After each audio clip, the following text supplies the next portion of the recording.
Queridos Fabrício e Graça, Graça, essa é contigo. Eu não vou dizer o nome dela, não, porque de fato é algo bem delicado. Ela diz assim: eu e meu namorado somos católicos. Ele faz parte do Ministério de Música em nossa paróquia. Enfim, nós temos toda uma história na igreja, mas caímos. Ela aqui está se referindo ao fato que eles mantiveram relação sexual. Nós namoramos há 5 meses, quer dizer, não é um tempo muito longo, na verdade, é um tempo curto. E ela dizia: eu perdi a virgindade com ele, ele não era. E tivemos relações sexuais várias vezes. Ela pergunta: e agora? O que a gente tem que fazer? A primeira coisa é não se desesperar diante dessa situação, né? Que bom que você está procurando ajuda. E recomeçar. Quando eu escutei o Ricardo falando a pergunta, o que veio na minha cabeça, no meu coração, é recomeçar.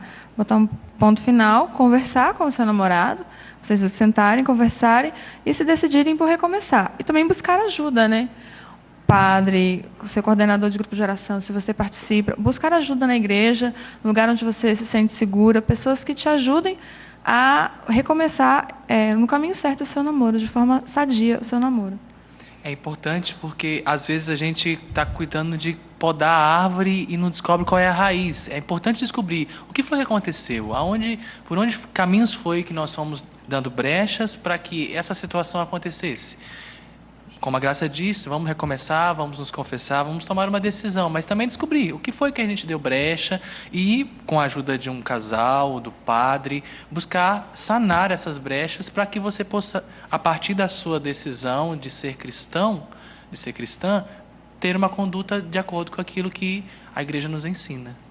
Legal, vale a pena a gente salientar a questão do tempo, né? Que eu chamei a atenção ao fato de que vocês estão namorando apenas há 5 meses, mas que tal ver esse tempo como uma coisa positiva, não pensar assim: puxa vida, só em 5 meses a gente já caiu e tivemos relações sexuais várias vezes, mas ao mesmo tempo vocês têm a possibilidade de, por que namoram somente há 5 meses e porque são católicos, são cristãos, quer dizer, vocês têm valores, vocês também têm toda a possibilidade de fazer um recomeço.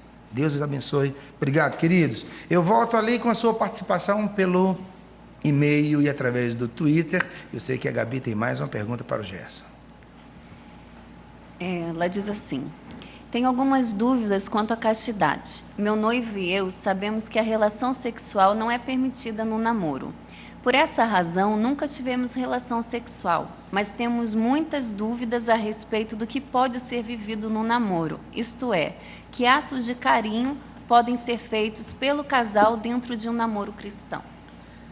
Primeiramente, a escolha pela castidade dentro do namoro cristão não pode ser algo punitivo, não pode ser porque alguém colocou uma regra dentro de você. Temos que entender que, se damos o nome de namoro cristão, são 2 pessoas que já têm um movimento de conversão pessoal ao cristianismo dentro da Igreja Católica. Se segue a Igreja Católica, tem alguns critérios, algumas orientações. Nem a própria Igreja ela vai dizer isso pode ou isso não pode. Ela orienta na perspectiva de um futuro, de uma escolha. Então, namoro é tempo de fazer um caminho para se chegar ao matrimônio. Então, não é porque você vai deixar de ter atividade sexual, vai manter a castidade porque é uma regra, é uma lei, mas porque você fez uma escolha. Só aí já muda, você já vai ficar mais leve nessa escolha. A diferença é que quando você não tem essa perspectiva de que você escolheu viver essa castidade, aí esta escolha fica pesada, porque o mundo, a sociedade, no dia a dia, ela vai te dizer outra coisa, que a atividade sexual é gostosa, de que que bobeira é essa, você já se conhece, vocês poderiam ter uma relação sexual normalmente, essa igreja ela é muito punitiva, ela é cheia de regras. Aí você acaba caindo, como aconteceu também com a outra questão que apareceu. Então é necessário você rever a postura em relação a essa escolha. E se vocês até nesse momento conseguiram fazer essa escolha de manter a virgindade e a castidade, saibam que o benefício que vocês vão beber disso aí, o que vocês vão ganhar não vai estar agora. Agora parece que a coisa é meio de sacrifício, mas essa é a escolha para que vocês sejam felizes para sempre. A hora que vocês disserem o sim no altar, numa vida conjugal, através do matrimônio. Aí sim vocês vão estar liberados para a atividade sexual. E eu lembro muito o João Moana, que era um padre, né, que já faleceu e era médico também, que ele falava os 3 Cs do namoro, que é carinho, carícias e consciência. Então, o que pode acontecer então no namoro cristão? A aplicação dos 3 Cs: carinho, carícias, e na hora que as carícias estão avançando, que vai te conduzir para a quebra dessa busca de viver a castidade no namoro cristão, aí você bate a consciência. E você só faz essa escolha por consciência, e não porque alguém pediu para você fazer.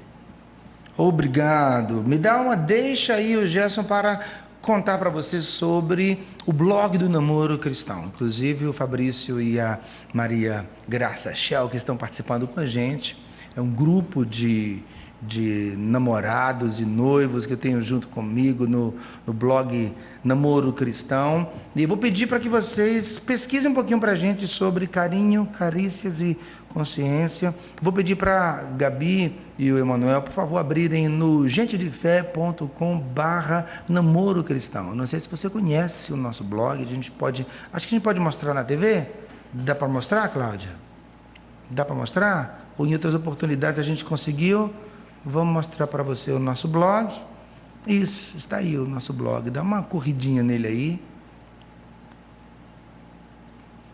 Eu acho que aqueles 2 ali são o Tiago e a Edilaine. Está aí, ó, a Graça e o Fabrício.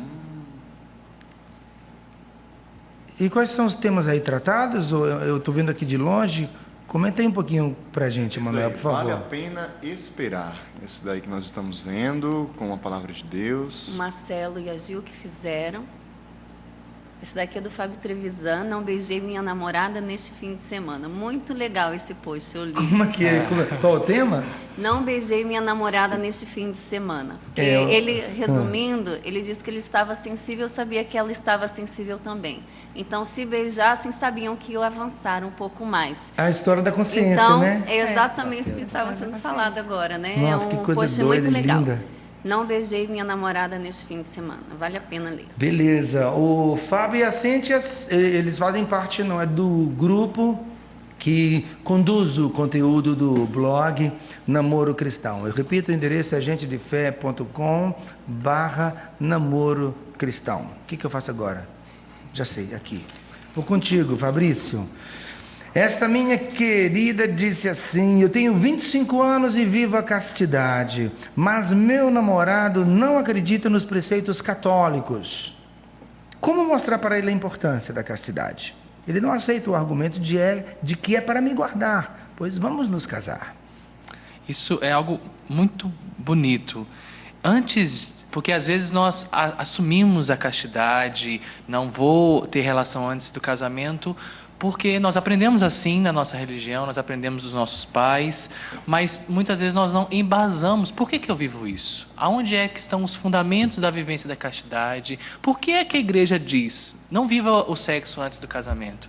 Então, a primeira dica que eu te dou, antes de querer dizer para o seu namorado, procure conhecer. O catecismo da igreja nos ajuda muito. Se talvez o catecismo é uma versão um pouco maior, tem aquele compêndio do catecismo da igreja que ali é bem pontual, fala sobre a castidade, sobre o valor da castidade. Então, busque conhecer. No segundo momento, chame o seu namorado para um valor que é muito positivo dentro do relacionamento, que é o diálogo. Vamos conversar, essas são as minhas opções, aqui eu sou católica, e aí busque dizer das suas opções e o caminho que você tem a trilhar. Mas também é tempo de fazer com esse caminho que você vai fazer com ele, esse balanço. Ele vai conseguir, com esse namoro, eu vou conseguir seguir dentro daquilo que são os princípios que eu abracei. Neste final de semana estive pregando um retiro onde nós falávamos sobre isso. Nesse tempo, na nossa juventude, é tempo que nós aprendemos a fazer as escolhas certas. E dentro do namoro, é tempo de ver. Essa pessoa vai ser uma pessoa que vai me ajudar a viver o meu cristianismo como princípio, que vai acrescentar em mim, me fazer uma pessoa melhor. Eu acredito que isso ajuda dentro do relacionamento. Pode falar, querida. E também, falando sobre isso que o Fabrício comentou, eu lembro que na época que a gente fazia caminho de namoro, a gente conversava muito sobre o que a gente tem que esperar, né? Que no caminho a gente pode nem pegar na mão, né? Um do outro. Então, que o namoro ele é um tempo de conhecer, de conversar, de conhecer a história. Eu preciso conhecer a história do Fabrício. Então, a relação sexual dentro do namoro, nesse caso, ela rouba o espaço do diálogo, rouba o espaço da conversa. E se você queima essa etapa, quando você chega também no casamento, você pulou uma etapa, a etapa do diálogo, a etapa de conhecer. E aí lá na frente você vai ter problemas. Porque você não viveu aquilo que era preciso viver, você pulou uma etapa. Então, no casamento, você vai acabar tendo problemas de conversa, de diálogo, porque você botou o carro na frente dos bois. Isso. Ok? Vamos em frente. Pelo e-mail trocandoideias@cançãonova.com e pelo twitter.com/ptrocandoideias. O Emanuel já me contou que tem uma pergunta muito bacana. Vamos lá. Antes da pergunta, tem uma participação que diz assim: decidimos pelo namoro cristão há 2 anos e meio e a nossa relação melhorou muito. Posso garantir, vale a pena. Então teve um tweet aí que bonito. da Adner, lá de Paranaguá, ela testemunhando essa beleza, né? Obrigado pelo testemunho. A pergunta para o Gerson é o seguinte: eu e meu namorado estamos para nos casar e gostaríamos, após a efetivação desse sacramento, realizar o jejum de Sara e Tobias. Pelo pouco que sabemos, ele é para uma purificação dos novos casal, e consiste em ficar em oração por 3 dias, não tendo relação sexual. Gostaria de saber mais sobre isso e o que a igreja diz sobre essa situação. Olha, na verdade, de tudo que eu já li a nível de orientação do Catecismo da Igreja Católica e outras orientações, a igreja não chega a dizer algo diretamente sobre esse tipo de retiro. Na verdade, é uma escolha pessoal e eu entendo que, mais do que vocês estarem preocupados com esse tipo de retiro, era melhor que vocês procurassem orientação, por exemplo, do método Billings, como fazer o planejamento natural da família, porque às vezes a data marcada do casamento, por exemplo, a mulher vai estar no período fértil, ela não quer ter o filho naquele período, logo no início do casamento, e só aquela espera para não ter atividade sexual por causa da escolha do planejamento natural da família já é um retiro.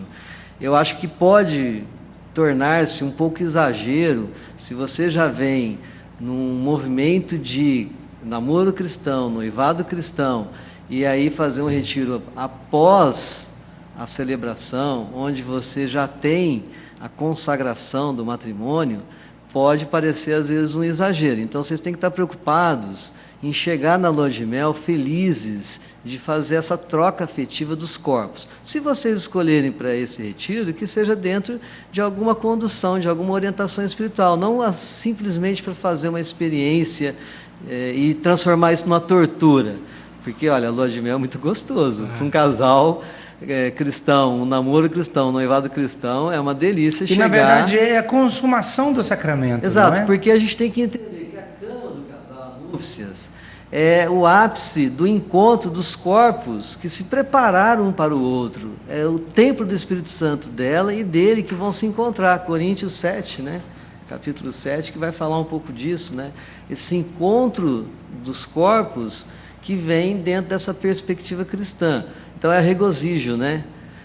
Agora, se essa escolha do retiro for uma escolha livre, apenas para fortalecer, e orientada sobre uma orientação de um sacerdote, de um orientador espiritual da sua comunidade, beleza, mas que não seja uma tortura, porque senão vão inventar retiro aí de 1 mês, de 2 meses pós-casamento. Essa moçada aqui também vai começar a ficar mais preocupada ainda, né, Ricardo? Ok, obrigado, Gerson.